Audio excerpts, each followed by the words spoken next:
Hello, and welcome to another vlog. This week's theme is Seasonal Affective Disorder, or SAD. I chose this theme this week because with it being winter, I realized that there's a lot of people who are currently dealing with this condition, and I see this as an opportunity to help spread some awareness on their behalf. As usual, I'm going to release a video on Thursday in which I talk in more detail about this week's theme, so subscribe if you want to see that video. But today there's two things I want to talk about. First, I want to talk a little bit about the difference between SAD and the winter blues. And I also want to talk a little bit about light therapy. So without further ado, let's jump right into it. So the terms seasonal affective disorder and the winter blues are terms that most people probably hear thrown around every year, especially in the winter.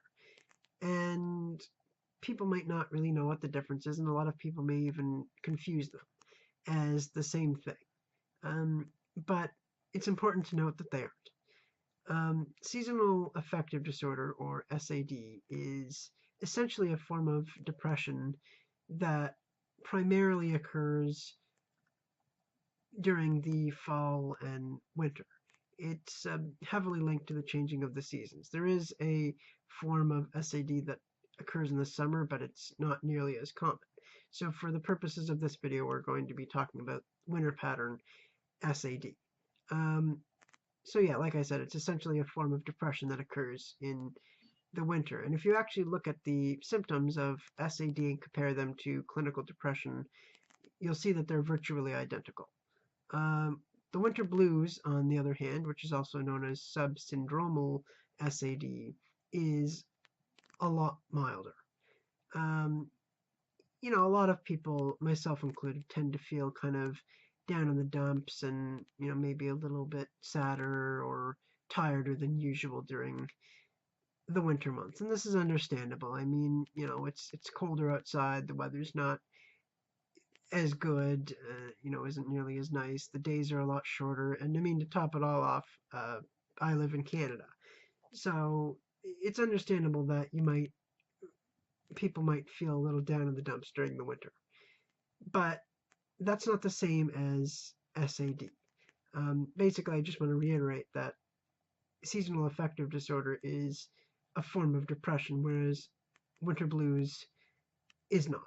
Um, and the reason why I want to make that distinction is because I think it's important to, because if we confuse conditions like the winter blues with more serious conditions like SAD, all we're doing is stigmatizing mental illness when the goal is to destigmatize it, is to eliminate the stigma. And so that's why I just want to really make that distinction, that they are different. So that brings me to the next thing I want to talk about today, and that's light therapy. So light therapy is a new type of therapy that they're starting to use for seasonal affective disorder. Essentially, how it works is the patient sits under a special UV light um, for a while to help regulate their hormones that are related to mood and sleep. And the hope is that this will reduce the severity of symptoms associated with SAD. Now, these aren't just normal lights. These are special UV lights that are designed to mimic daylight. Um, they tend to be very heavily tested to ensure that they're safe, and most of these UV lights have a special filter built in that filters out the harmful UV rays that can harm people's skin and eyes. And for that reason, tanning beds are not an alternative for light therapy. Light therapy is something that, like a lot of therapies, should be followed through consistently as prescribed by the doctor. And as light therapy does have some risks, they tend to be very mild, but there are a few risks. It's best to only engage in light therapy when under the supervision of a medical professional. Um, and like a lot of therapies, light therapy is oftentimes more effective when combined with other forms of treatment. And so these are just some things to kind of think about um, if you're someone who's suffering from seasonal affective disorder and is thinking about maybe trying light therapy. These are just some things to think about. And light therapy isn't the only form of therapy that they use to treat SAD.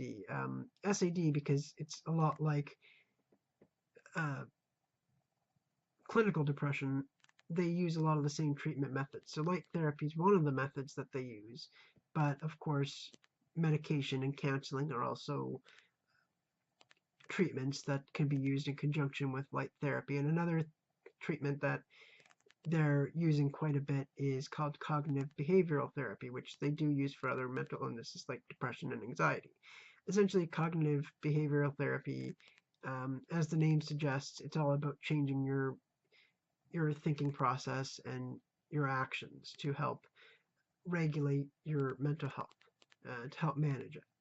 So, cognitive is referring to the cognitive part of it means basically changing your thought processes. So replacing negative thoughts with more positive and rational ones. And the behavioral side of things um, means changing your daily activity um, to activities that you enjoy and that help take your mind off your mental health problems. So that's another treatment that they tend to use quite a bit in conjunction with the light therapy. So as you can see, SAD is quite a serious condition, and there's quite a few treatments for it, but it is something that can be managed. There isn't a cure for it, but it can be managed.